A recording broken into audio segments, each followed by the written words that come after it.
Julien, bonjour. Bonjour, vous allez bien? Très bien, et vous? Oui, très bien. Donc aujourd'hui, une vidéo un peu courte. Voilà, c'est du western. Oui. Ça ne plaît pas à tout le monde, mais celui-là est suffisamment atypique pour en parler. La prisonnière du désert par Alan Lemay. Très bien. Galmester, Totem pour notre collection. C'est ça. Bon, le genre, c'est du western. Le nombre de pages 416. Et l'année de parution 2023, chez Galmester. Le 1er juin, très précisément. Bon, alors, Alan, c'est la première fois que nous le rencontrons.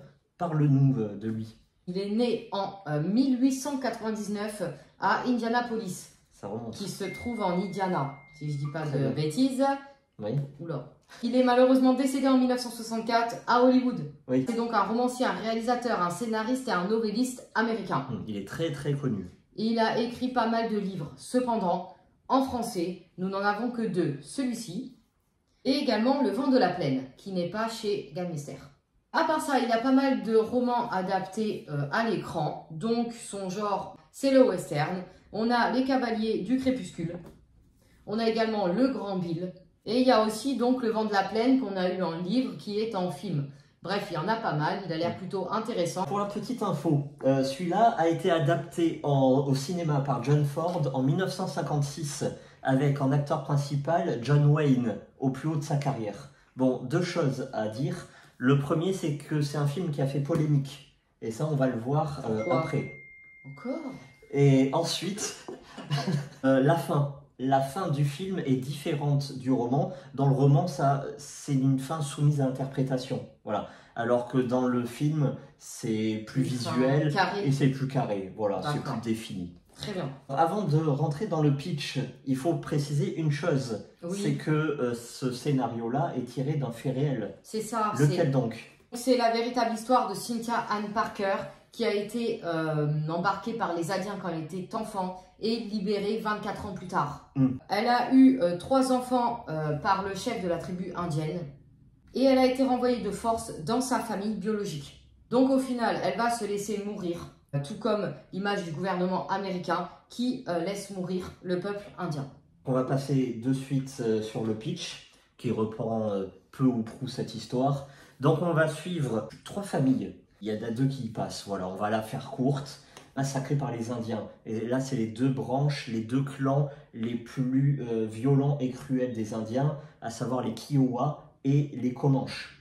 Tu sais, il y a plusieurs tribus chez les Indiens. Ouais. Il y en a qui sont cool, il y en a qui aident les soldats, il y en a qui se laissent en retrait pacifique, mais il ne faut pas les chatouiller. Mais entre eux, ils ne s'aiment pas en fait. Et oui, aussi, il y a des rivalités et tout ça. Mais ceux qui déglinguent tout le monde, voilà, c'est les Comanches et les Kiowa. Bref. Donc, ils vont arriver dans une famille, ils vont tuer tout le monde et ils vont capturer Debbie, une petite fille d'une dizaine d'années, 9 ans je crois, de mémoire. Et donc, il y a l'oncle et il y a son frère adoptif qui étaient embarqués, parce que c'était des cow-boys, hein, ils s'occupaient des troupeaux, qui étaient engagés par les voisins. Ils arrivent, ils voient ça, ils savent que Debbie a été capturée et ils se lancent à sa rescousse. À sa recherche. Oui, à sa recherche. D'où le titre original, The Searcher, les chercheurs. D'accord, ok, très bien. Mais si on suit la véritable histoire, on a la fin, quoi. Pendant 24 ans, personne ne va réussir à la sauver. Non, que nenni. Ça va absolument pas se passer comme ça. Bon. Pas mal, alors. Donc, à toi l'honneur, qu'en as-tu pensé? Alors, c'est un très bon western. C'est pas l'un des meilleurs, mais c'est très bon. Et il se dénote. Donc, tout à l'heure, je t'ai parlé d'une polémique. Oui. Du film, The Searcher. Voilà. Pourquoi? Il y a un sentiment anti-indien très prégnant. Voilà. Ah, d'accord. Comme je t'ai dit, les Indiens, il y en a, ils sont plutôt cool, pacifiques, voilà. Et là, on a vraiment les plus cruels. Et donc, chacun des personnages va ressentir une haine viscérale pour ce peuple. Voilà. Ils veulent les anéantir. Voilà, on va pas mâcher ces mots. Ils veulent carrément anéantir cette race-là, ces peuplades, c'est des parasites, c'est des monstres en fait. Voilà, en gros, le film fait que toi qui regardes est censé avoir la même opinion. Ah oui, si tu t'y connais pas en indien, tu crois que tous les Indiens sont des massacreurs. Des tueurs d'enfants, ils mangent le foie et puis des scalps, voilà. Alors que pas du tout. Hein, voilà. Allez voir John Fast, La Dernière Frontière, vous apercevrez que c'est exactement l'inverse. Oui, puis à la base, surtout quand ils scalpent les Indiens, c'est pour se venger de quelque chose. C'est Bon, pas pour attaquer. Bon, il y a de tout en fait. Oui. Voilà, c'est comme n'importe quel peuple, il y a de tout. Il y a les bons, les gentils, dépend. les méchants, etc. etc. Et donc, les deux protagonistes vont, au cours de leur épopée, parce que c'est une véritable traque qui va durer 5 ans, hein, à travers les États-Unis, ça veut dire qu'ils ne vont pas rester au Texas.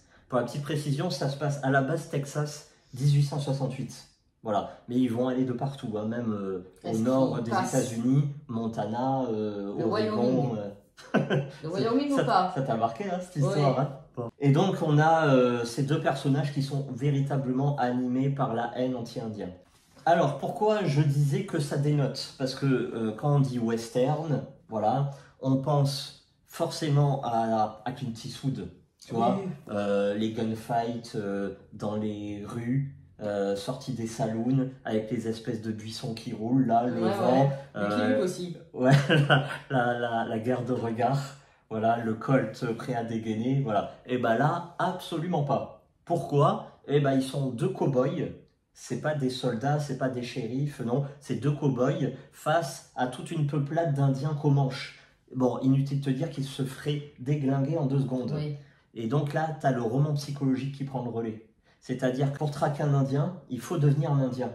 Et comment devenir quelqu'un que tu haïs? Très bonne question, ça. Et donc, au cours de ces 5 ans, ça va pas être 5 ans dans le saloon, dans l'hôtel. Non, ils vont devenir des hommes de la plaine. Voilà. De cow-boys, ils vont presque se dénaturer, enlever leur côté humain pour devenir des hommes de la forêt, quoi. Leur côté blanc aussi, je suppose. Totalement.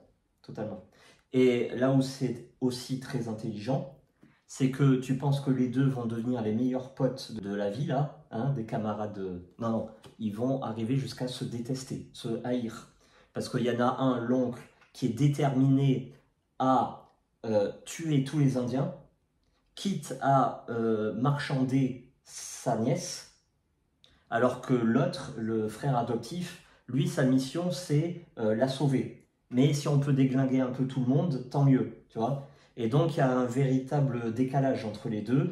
Un, c'est un courage motivé par la haine, et l'autre, c'est un courage outrancier, une détermination jusqu'au boutiste pour sauver la nièce. Oui, sa sœur, pardon. Donc, c'est deux psychologies différentes, contraires, mais qui doivent s'allier envers et contre tout. Sinon, ils vont crever. Voilà, ils n'ont pas le choix, de toute façon. Ah oui, déjà, à deux, c'est difficile, alors tout seul. Voilà, évidemment, ça va pas être la nature plaisante. Hein. Ouais, c'est le désert, quoi. Ouais, c'est le désert, mais après, ils vont monter, et ça va être les orages, la neige, le froid, le verglas, le cheval qui casse la patte, l'âne qui fait demi-tour, les Indiens... Oui, même les animaux, ils font comme ils veulent.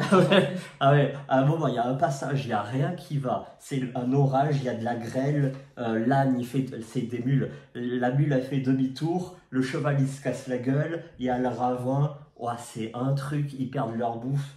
Bon. Ah ouais, c'est pas joyeux, quoi. C'est rocambolesque. Donc on a cette forme d'héroïsme un peu rare, tu vois, où dans les westerns classiques, c'est des montées de testostérone et c'est à qui sera le plus fort. Bah non, là, ça sera à qui aura le plus de courage et qui sera le plus malin pour s'adapter aux gens et aux environnements différents. Très bien. Donc ça, c'est très, très intéressant. Après, on peut, oui, je le concède, on peut dire que c'est une intrigue plutôt classique sur un rail. Il faut sauver des billes. Voilà, et ça sera ça du début jusqu'à la fin. Mais attention, la fin, voilà, sacrée comme fin. tu as dit que la fin, elle n'était pas en raccord avec celle du film, peut-être qu'on n'a pas de réponse. Si, on a une réponse, bon, mais alors c'est une fin qui est très crédible. Absolument pas celle que l'on croit. Pas du tout attendue, mais crédible. Très intéressant. Ça finit évidemment, parce qu'il faut un peu d'action, il faut un petit feu d'artifice, ça finit par un affrontement, laisse tomber. Parce que tu te doutes bien qu'il y a les cow-boys, mais il y a aussi les yellow legs. Qu'est-ce que c'est? Les jambes jaunes? C'est ça? Vous avez les yellow legs, je vous laisse la primeur de la découverte. Mais ce que c'est. On a aussi la police locale, c'est les rangers. Mais aussi, on a l'armée avec le caporal et le général Lee. Ça va parler, c'est à la guerre de sécession. Hein. Voilà, ça va parler à tout le monde, ça. Voilà. Donc, arrive à un moment, et Il y a tout le monde qui s'y met. Il y a une peuplade indienne ennemie aux Comanches qui vient, qui va aider les soldats. Mais bon, là, traître ou quoi? Ah d'accord. Oui, oui, on est là, et quand il y a quelque chose, oh, ben ils sont plus là, dit. Ah oui, c'est original ça. Voilà, bon, feu d'artifice à la fin, c'est l'explosion. Voilà. Très plaisant. La fin, vraiment, c'est vraiment le point d'orgue de tout ce scénario-là. La note, s'il te plaît, pour quel public? Alors, moi, je lui mettrais la note de 7 sur 10. C'est pas mal. C'est un très bon western, c'est pas le meilleur. Voilà, il est original. Je le conseille évidemment à tous les amateurs de western. Si vous ne connaissez pas le genre, non, n'allez pas là-dedans. Voilà, c'est clair et net. Et si vous n'aimez pas carrément le western, n'y allez pas du tout. Ah bah non, là c'est sûr qu'il vaut mieux éviter. Voilà. De toute façon, on a suffisamment parlé, on va pas refaire les mêmes choses là. Très bien. Juste conseiller celui que j'ai pas lu, Terreur Comanche de Burnett. Voilà, les yeux fermés, eyes closed, go. Moi je te conseille, parce que je l'ai fini, Garden of Love, Ah que oui, tu vas c'est vrai. forcément aimer. Donc bascule sur celui-là. Bah moi j'ai fini 1275 âmes. Ah, Pas mal, hein. ouais, Pas c'est mal, vrai. pas mal. Les 100 dernières pages, elles envoient tout. Ça envoie tout. Tu sais pourquoi 1280, 1275? J'ai peut-être ma petite idée maintenant. Bon, tu Je ne saurais pas dire que c'est vraiment ça, quoi. nous diras ça sur une prochaine vidéo. Oui. Merci beaucoup. Merci, bon après-midi. Et puis à très vite.